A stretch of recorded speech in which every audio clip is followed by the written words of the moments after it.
কর কর আবার কর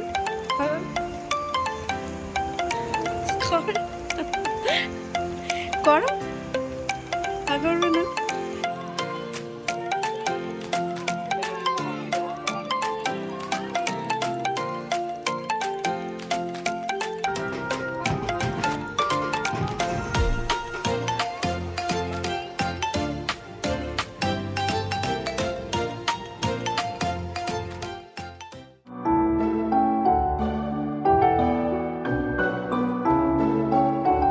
hello everyone, welcome back to my channel and welcome to the new viewers.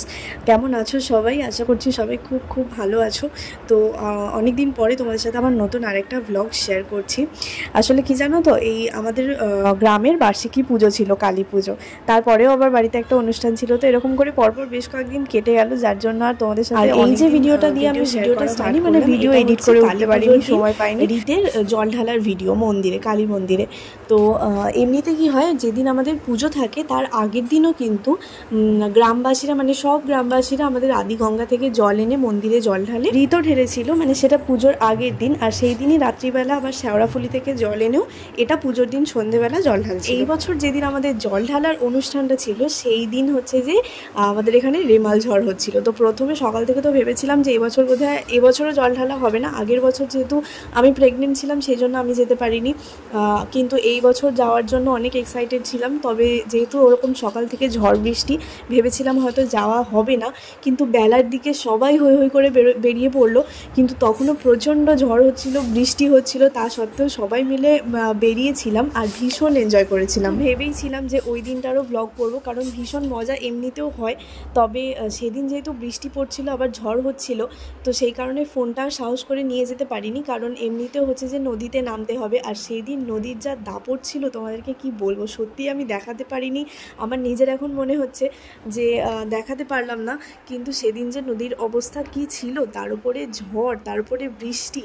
কিন্তু ওই আর কি, বাইরে জল বৃষ্টির মধ্যে ফোনটাকে নিয়ে বার করব, সেই জন্য আর সাহস করে ফোনটা বার করতে পারিনি। তবে আমার বর বারবার একটা কথা বলছে যে সেদিন কেউ কোনো রকম ছবি বা ভিডিও তোলেনি তো ঠিকই, তবে মজা সবাই করেছে। আর সত্যি তাই, ভীষণ মজাও হয়েছিল। তো আজকে হচ্ছে পুজোর দিন সন্ধেবেলা, আর বাড়িতে রান্না বান্না হচ্ছে। ওদিকে মা আর আমি লুচি করছিলাম, আর এদিকে মাংসের দায়িত্বে ছিল রীত, অবশ্য জল ঢেলে আসার পর। কর কর আবার কর কর করো আর করবে না, এটা দেরি হয়ে গেল।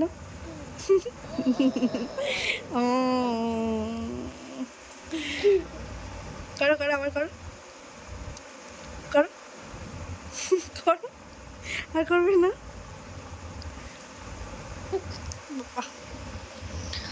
তো ব্রেস্ট ফিড করার পরে না নীল ঠোঁটটা চাটতে থাকে, তো ওটা দেখে আমার এত ভালো লাগে। আর এখনও ওটা করছিল বলে আমি ভাবলাম ভিডিওটা করি, কিন্তু ততক্ষণে ওটা স্টপ করে দিয়েছিল।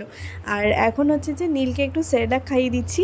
রাত কিন্তু অনেকটাই হয়েছে, তো যাই হোক এখন নীলকে খাইয়ে দিচ্ছি। আর যেহেতু কালী পুজো বুঝতেই পারছো রাত্রের দিকে, এখন আমরা মানে রেডি হয়ে সবাই যাব ওদিকে।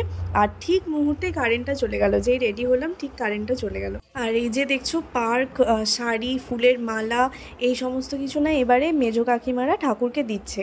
মানে ওই হরির লুট হয়, তাতে যে বাতাসা ছড়ানো হয়, তার বদলে মেজো কাকিমাদের তরফ থেকে, মেজো কাকু মানে হৃদের মেজো কাকিমার তরফ থেকে এই পার্কগুলো ছড়ানো হবে। আর শাড়ি, মালা এইসব ঠাকুরের জন্য। আর এখানে আমি দেখাচ্ছিলাম যে অন্ধকার কীরকম, কারেন্ট চলে গেছে আর আমরাও ভূতের মতো সব করছি ফোনে ফ্ল্যাশ জেলে।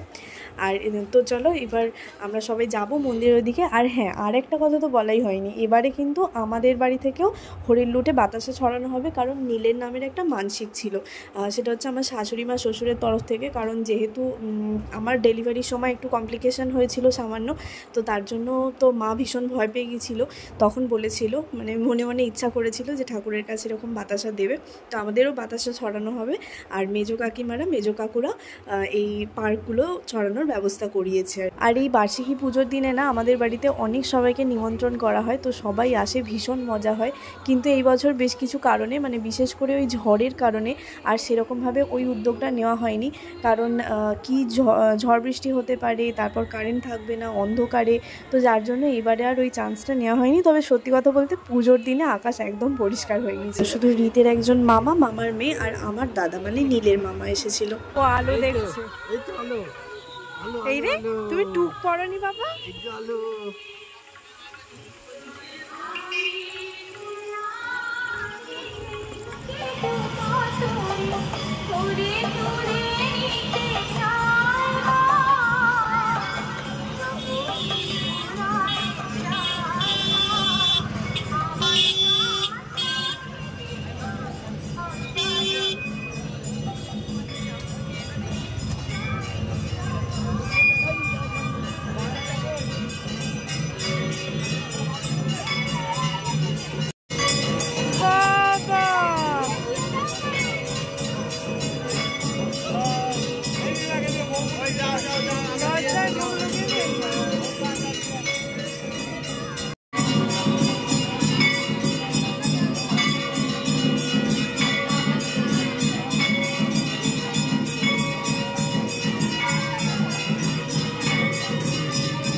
আপনাদের সাধ্য মতো আপনাদের ক্ষমতার মধ্যে আপনারা বুঝতে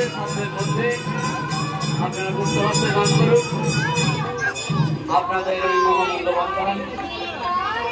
মায়ের মুখটা দেখে মনটা সত্যিই জুড়িয়ে গেল, মানে আমার তো রীতিমতো চোখে জল চলে এসেছিলো। তো যাই হোক, এই হলো আমাদের কালীমা।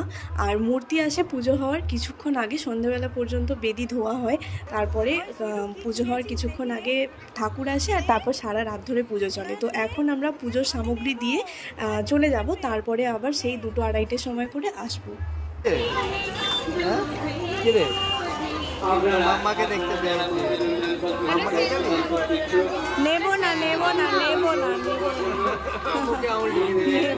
তো এই যে এখন বাজে 2:45, ঠিক আছে, উল্টো দেখাচ্ছে। তো এখন 2:45 বাজে, আমরা আবার রেডি হয়ে নিয়েছি যাব বলে ঠাকুরতলায়। তো চলো, এখনই কিন্তু আসল মজার ব্যাপার আছে, ওই বাতাসা টাতাসা ছড়ানো, তারপরে চকলেট ছড়ানো, এসব হবে। তো যাই হোক চলো, কি সুন্দর আলো, ওই ছড়াবে আর ওই করাবে। তোকে নাচতে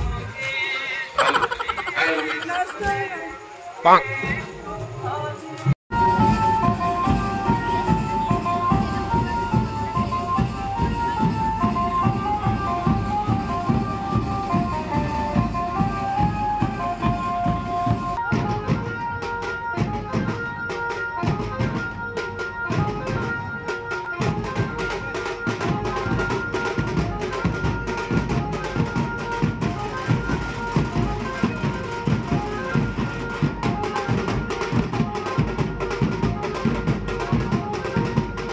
তো এখন 4টে মতো বেজে গেছে, আকাশটা দেখলেই বুঝতে পারবে অল্প অল্প আলো বেরোনো শুরু হয়ে গেছে। আর সারা রাত আমরা এখানেই ছিলাম, কিন্তু নীল সোনা তো ছিল না, কিন্তু আমাদের রিদ্ধি ছিল, জানো তো, ওর মায়ের সাথে সারা রাত এখানেই ছিল। কিন্তু নীল ছিল না, ও বাড়িতে ঘুমাচ্ছিল, ওকে নিয়ে এলাম, কারণ এবার ওর যে বাতাসা আছে, ওর বাতাসাগুলো হরিল রুটে ছড়ানো হবে, মানে ছড়ানো শুরু হয়ে গেছে। আর হ্যাঁ, জানো তো কি হয়েছে, আমরা নীলকে আনতে গেছিলাম, সেই সময় কাকিমার পার্ক ছড়ানো, মানে মেজো কাকিমার যে পার্কগুলো ছিল ওগুলো ছড়ানো হয়ে গিয়েছিল।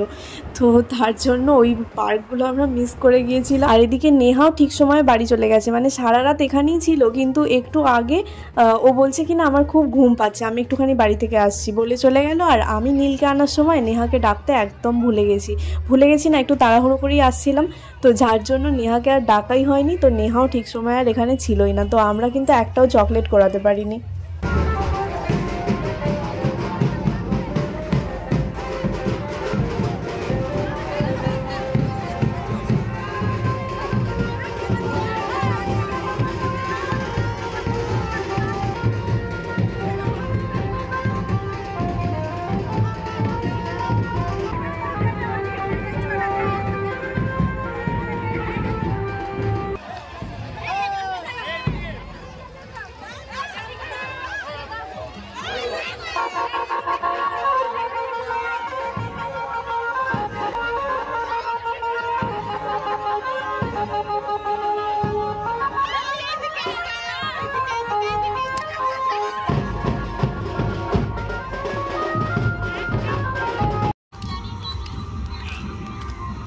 চলে গেছে কে?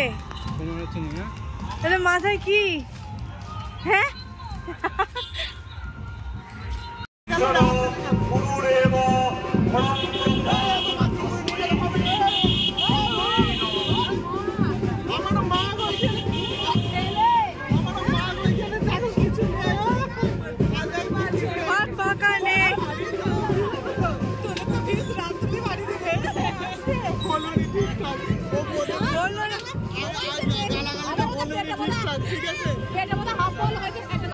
বাবা কানে কি গুঁজেছে তোমার? তো চলো, পুজো আমাদের সারা রাতে শেষ। এবার পুষ্পাঞ্জলি শুরু হয়েছে আর এখন আমরা বাড়ি চলে যাব, যেহেতু আমরা কেউ পুষ্পাঞ্জলি দেব না। তো চলো তাহলে আজকের ব্লগটাও এখানে শেষ করছি। কেমন লাগলো অবশ্যই জানিও। আজকের মতো টাটা।